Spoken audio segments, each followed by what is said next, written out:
Estamos de volta com a parte 2 do informativo 847 do STJ e o primeiro julgado dessa parte 2 é da segunda turma, foi inserido na Lei de Improbidade Administrativa e o destaque ficou da seguinte forma: a execução fiscal é cabível para a cobrança de multas civis fixadas em sentenças decorrentes de ato de improbidade administrativa, desde que instituída com a respectiva CDA, sendo a Fazenda Pública lesada parte legítima para propor tal execução. Então imagina aqui o seguinte caso concreto. Imagina que o Zezinho foi condenado em uma ação por improbidade administrativa a pagar uma determinada multa. Aí, gente, vem a pergunta: como é que vai ser feita a execução dessa multa? E aí eu já vou contar para vocês. Tem duas formas. A forma mais simples e mais intuitiva, que é o quê? O cumprimento de sentença. Então, no próprio cumprimento de sentença, nos próprios autos, é possível requerer o pagamento dessa multa. Mas, caso a Fazenda Pública opte, também é possível trilhar um caminho mais difícil. Qual é esse caminho mais difícil? É possível a emissão de uma certidão de dívida ativa, ou seja, uma CDA. Professor, mas uma CDA, isso aí não é só para a dívida tributária, não? Claro que não. Havendo uma dívida, seja ela de natureza tributária ou não, é possível emitir a certidão de dívida ativa. E aí, de porte dessa CDA, aí sim é possível também uma execução fiscal, tá? Então, aqui há um respeito à opção processual do credor. O credor pode simplesmente realizar o cumprimento de sentença ou pode emitir a CDA e propor a execução fiscal. Lembrando aqui que o credor que eu estou falando não é o Joãozinho e a Maria, não, tá? O credor aqui é o fisco, né? Estamos falando aqui de execução fiscal, beleza, gente? Então, como é que ficou aqui o destaque? A execução fiscal é cabível para a cobrança de multas civis fixadas em sentença decorrente de ato de improbidade administrativa, desde que instruída com a respectiva CDA, sendo a Fazenda Pública lesada parte legítima para propor tal execução. Seguindo em frente, julgados da terceira turma do STJ, e o primeiro foi inserido no Código Civil, destaque da seguinte forma: o beneficiário inimputável que agrava o risco em contrato de seguro não faz de modo intencional, devendo ser mantido o seu direito à indenização securitária. Então, gente, qual é o dispositivo aqui do Código Civil que nós vamos embasar esse debate? É o artigo 768. O segurado perderá o direito à garantia se agravar intencionalmente o risco objeto do contrato. E aí, gente, também temos uma legislação que é posterior a esses fatos, tá? E que já por isso eu vou contar para vocês que essa legislação não se aplica a esse caso concreto que nós estamos debatendo aqui, mas que no final das contas não faz diferença nenhuma, porque caso fosse aplicado, não haveria nenhuma modificação no teor da decisão, que é o quê? É a Lei 15.040 de 2024, que trata sobre seguros. E o artigo 69 dessa lei diz que a provocação dolosa de sinistro determina a perda do direito à indenização ou ao capital segurado, sem prejuízo da dívida de prêmio e da obrigação de ressarcir as despesas incorridas pela seguradora. Então, gente, nós temos, não é? Só para adiantar isso, tá? Porque é importante, foi também algo que foi analisado no julgado. A nova lei, ela não é aplicável aos casos concretos que lhe são anteriores, mas aqui, nesse caso especificamente, a sua aplicação ou não mudaria em nada a conclusão, beleza? Então vamos aqui para um caso concreto adaptado. Imagina que a Fernanda contrata um seguro de vida, indicando o seu filho Carlos como beneficiário. Acontece que o Carlos ele é diagnosticado com esquizofrenia e aí ele teve um surto psicótico, e aí durante esse surto, em estado de inimputabilidade, ele tira a vida de Fernanda. Aí você pensa, ora, ele matou a Fernanda, mas ele é o beneficiário do seguro de vida dela. E aí ele vai poder receber esse seguro de vida, gente. Se fosse simplesmente um caso concreto, tirando isso do surto esquizofrênico, não, né? Ele não receberia. E essa conclusão seria a mesma, tanto faz antes ou depois da Lei 15.040 de 2024. Mas aqui nós temos uma peculiaridade, não é? A peculiaridade é a de que esse agente estava em uma crise de esquizofrenia, estava inimputável, completamente incapaz de se autodeterminar. Então não há como falar que houve intencionalidade. Se não houve intencionalidade, não houve dolo, tá? Então realmente não é possível, nesse caso concreto, dizer que essa atitude do Carlos, que acabou agravando o risco, e acabou mesmo, não é? Mas não se pode dizer que ela foi dolosa. E por isso ela não foi suficiente para afastar esse dever da seguradora de pagar a indenização do seguro de vida. E aí, gente, é interessante porque esse julgado ele acaba trazendo aprofundamentos doutrinários muito interessantes. Como uma distinção que a gente aprende lá no comecinho da faculdade, mas quase sempre logo esquece, que é a distinção entre negócio jurídico, ato jurídico em sentido estrito e ato fático jurídico. Então vamos distinguir. Em um negócio jurídico é exigida uma manifestação de vontade e também é possível escolher os efeitos. Então, por exemplo, nesse caso concreto, nós temos aqui um negócio jurídico. Qual foi? Foi a contratação do seguro de vida pela Fernanda, não é? Exige-se uma vontade válida e também escolhe-se os efeitos dessa vontade válida. Ou seja, como exemplo, aqui temos um contrato. E o que é um ato jurídico em sentido estrito? Aqui exige-se uma manifestação de vontade, mas o efeito jurídico já é determinado pela lei. Então, me dá um exemplo. Um reconhecimento de paternidade.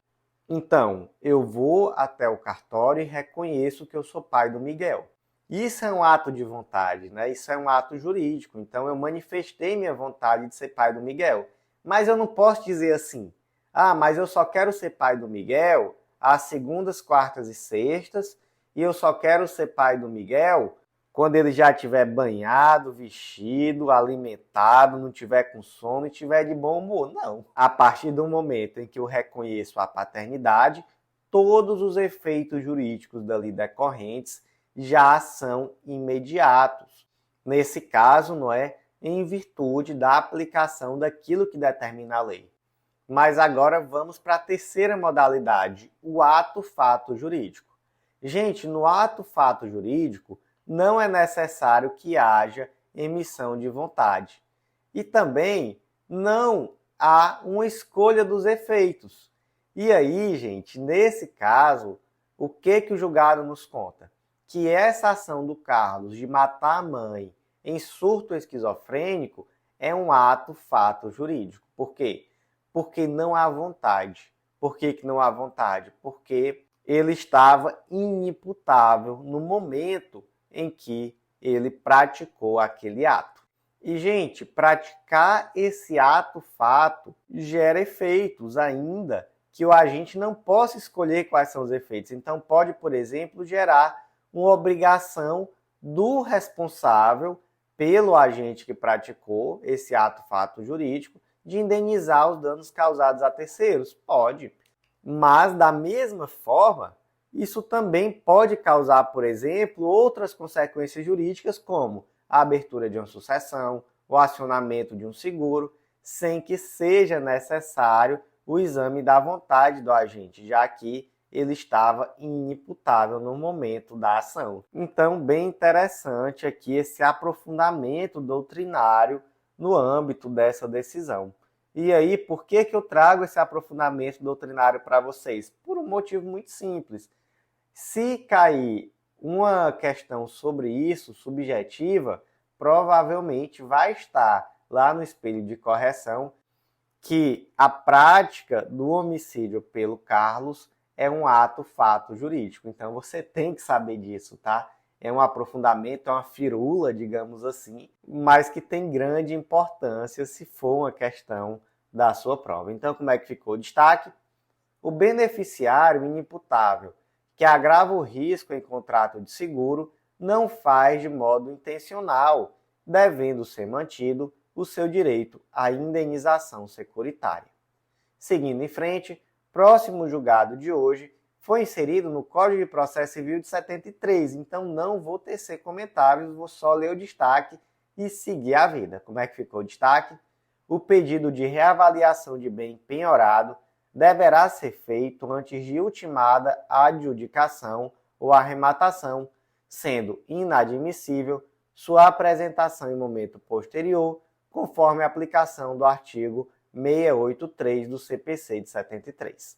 Seguindo em frente, próximo julgado, foi inserido na Lei de Falências, Lei nº 11.101 de 2005, destaque da seguinte forma: não se aplica a atual redação do artigo 61 da Lei de Falências, que dispõe expressamente que o prazo de 2 anos para a supervisão judicial independe do período de carência previsto no plano de recuperação judicial, aos planos de recuperação nos quais o plano e sua homologação são anteriores à alteração legislativa trazida pela Lei 14.112 de 2020.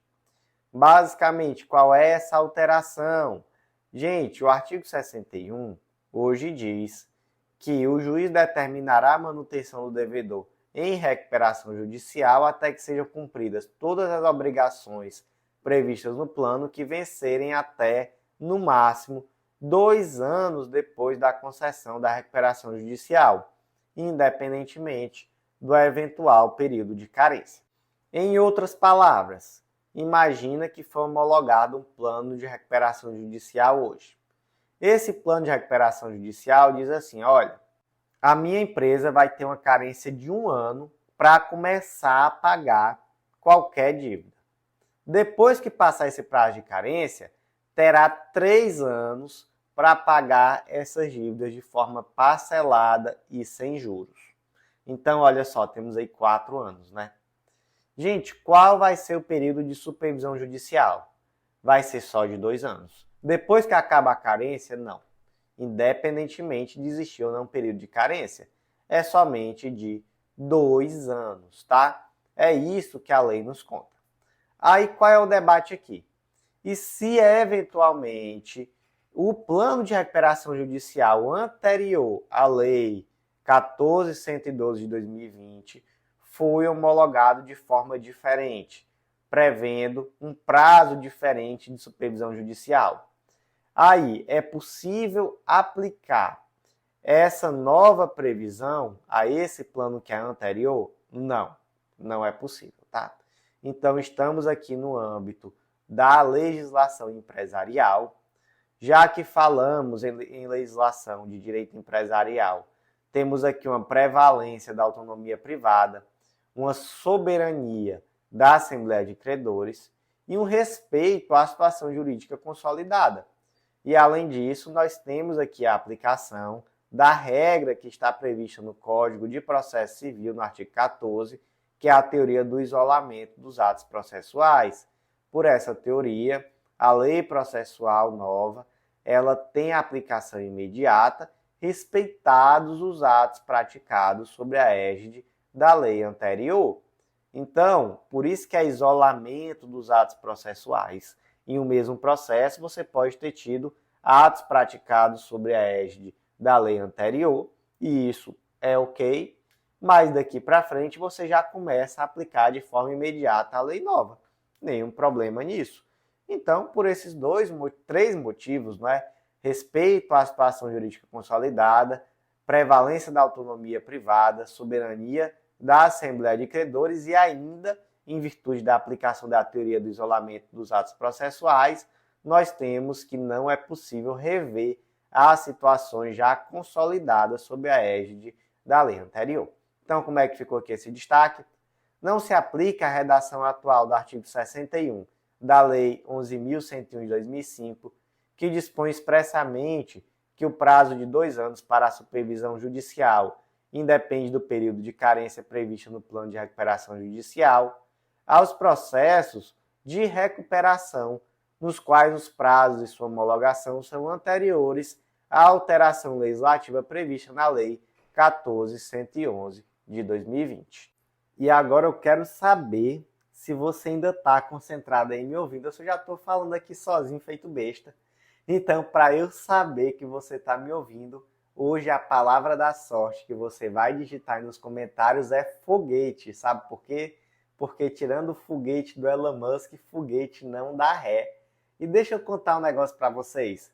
Pode parecer besteira esse negócio de pedir para vocês comentarem palavra da sorte, foguete, relógio, essas coisas nos comentários. Mas eu vou te trazer números para te mostrar o quanto isso faz diferença. Desde que eu comecei a pedir para você digitar essa palavra da sorte, nós tivemos aumento no número de comentários. E qual o efeito disso? Enquanto em média por dia o Spotify nos recomendava para 2.000, 3.000 pessoas, no máximo 5.000, o Spotify passou a nos recomendar para 27.000 pessoas por dia, no dia de ontem, por exemplo.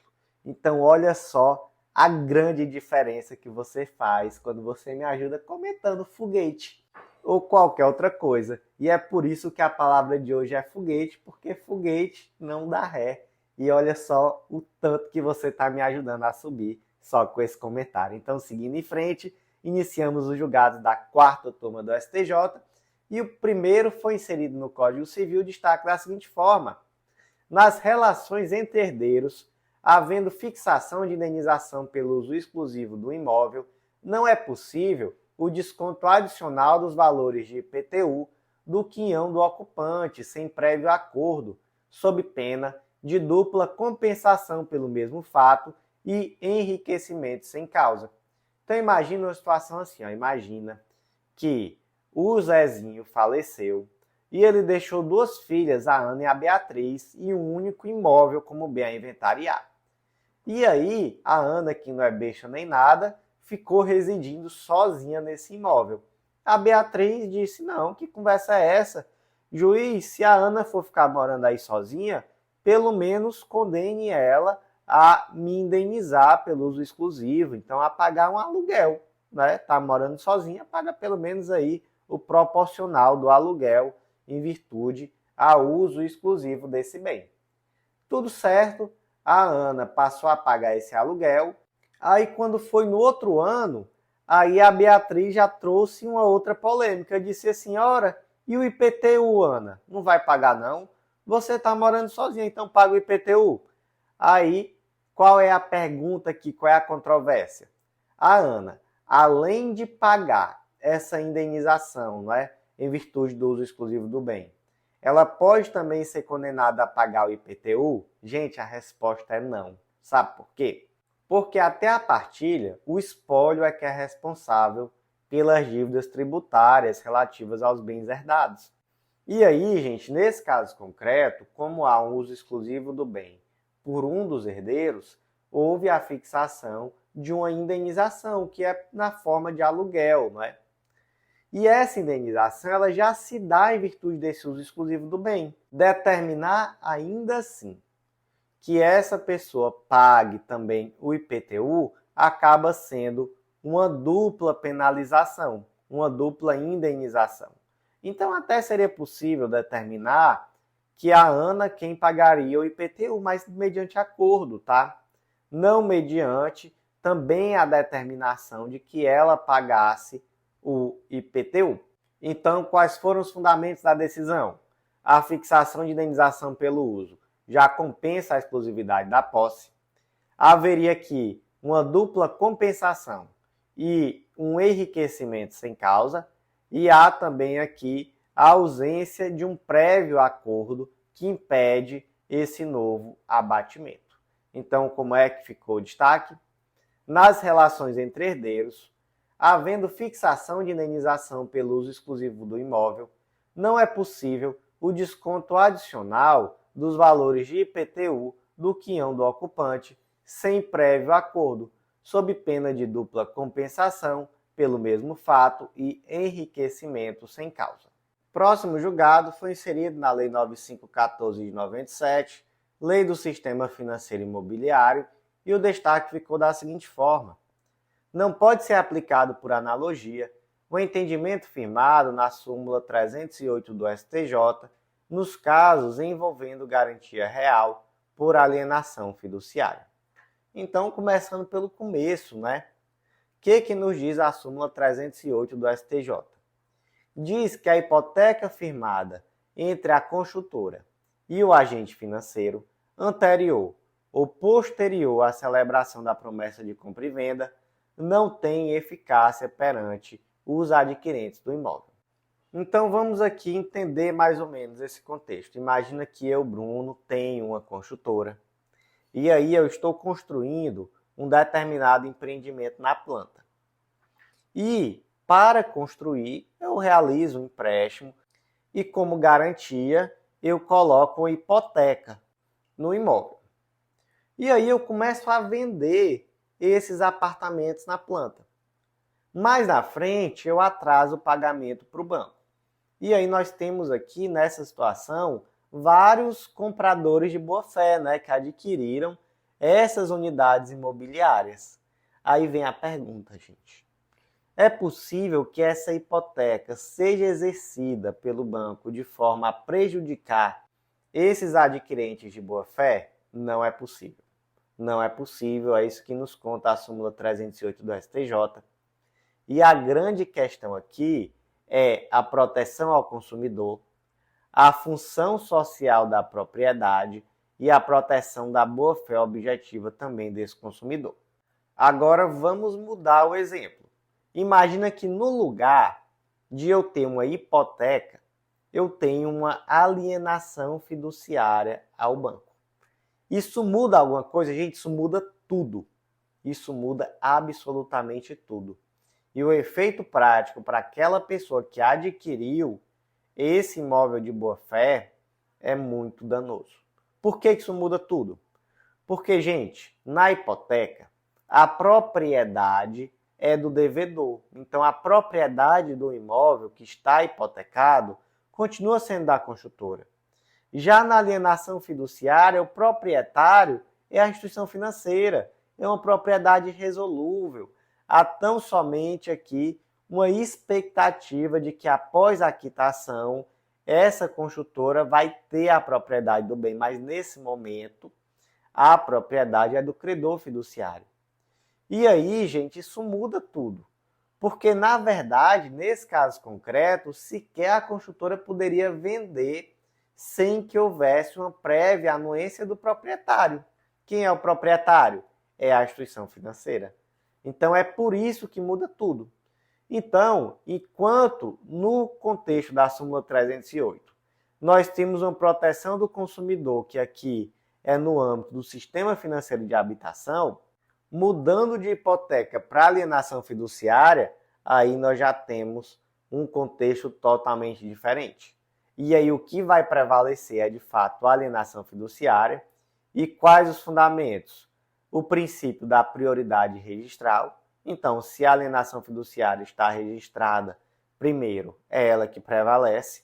E também a nulidade da venda sem autorização do proprietário fiduciário. Então, muito cuidado, tá? Muito cuidado de verdade. Mudou de hipoteca para alienação fiduciária, mudou foi tudo. E essa pessoa que adquiriu pode ser muito prejudicada. Então, gente, como é que ficou o destaque? Não deve ser aplicado por analogia o entendimento firmado na súmula 308 do STJ nos casos envolvendo garantia real por alienação fiduciária. Seguindo em frente, próximo julgado de hoje foi inserido no Código Civil destaque da seguinte forma: o Instituto da Desconsideração da Personalidade Jurídica, previsto no artigo 50 do Código Civil, não se presta a atribuir responsabilidade patrimonial a terceiros que não têm qualquer espécie de vínculo jurídico com as sociedades atingidas, ainda que se cogite a ocorrência de confusão ou desvio patrimonial a ensejar a suposta fraude contra credores. Gente, para que serve a desconsideração da personalidade jurídica? Está lá no artigo 50 do Código Civil. Ela serve para que o credor consiga alcançar o patrimônio do sócio ou do administrador da empresa. Com base em que fundamento? No abuso da personalidade jurídica ou no desvio de finalidade ou na confusão patrimonial. Professor, mas e se há aqui uma fraude à execução? E não necessariamente realizada por um administrador sócio, mas sim por um terceiro. É possível desconsideração da personalidade jurídica para chegar ao patrimônio desse terceiro? Gente, não é. Aí, nesse caso, nós temos uma fraude contra credores e é necessária uma ação anulatória, que vai garantir a esse terceiro o direito de defesa. Professor, e se o terceiro for filho do sócio? Então, por exemplo, imagina que um determinado bem foi doado ao filho do sócio. É possível, via desconsideração da personalidade jurídica, atingir esse bem? Não. Também não importa se é filho do sócio. Mesmo assim, é necessário garantir ao filho do sócio que haja uma ampla defesa e um contraditório. Então, o meio processual é a tal da ação pauliana ou ação anulatória. Não é possível esse tipo de atingimento desse bem via desconsideração da personalidade jurídica. Então, como é que ficou o destaque?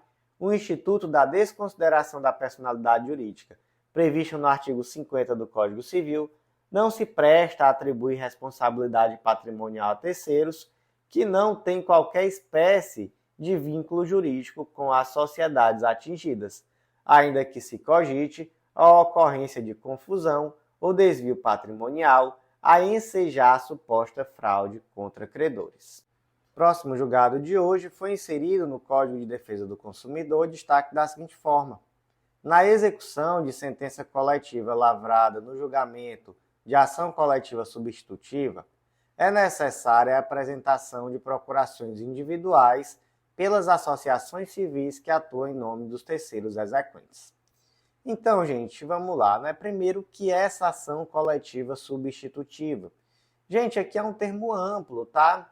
Tratando daquelas ações coletivas em que há substituição processual. Por exemplo, ação civil pública, mandado de segurança coletivo, mandado de injunção coletiva e por aí vai, não é?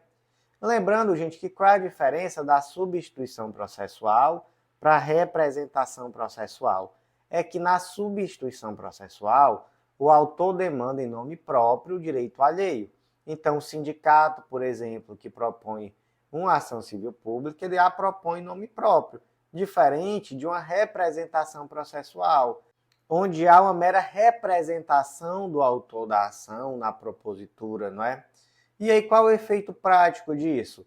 O efeito prático disso é que, para propor uma ação civil pública, por exemplo, não há necessidade de procuração.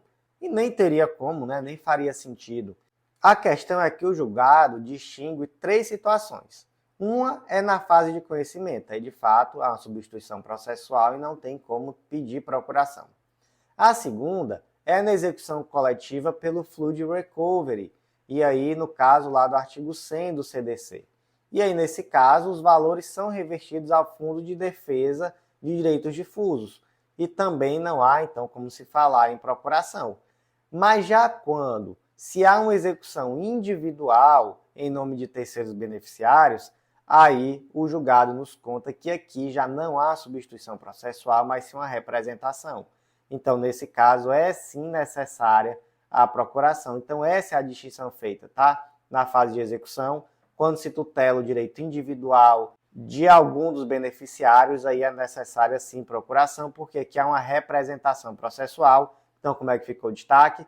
Na execução de sentença coletiva lavrada no julgamento de ação coletiva substitutiva, é necessária a apresentação de procurações individuais pelas associações civis que atuam em nome de terceiros exequentes. Gente, não temos tempo para mais nada, mas voltamos com a terceira parte que vai tratar dos julgados da quinta e sexta turma do STJ, portanto, julgados de direito penal. Aguardo vocês lá.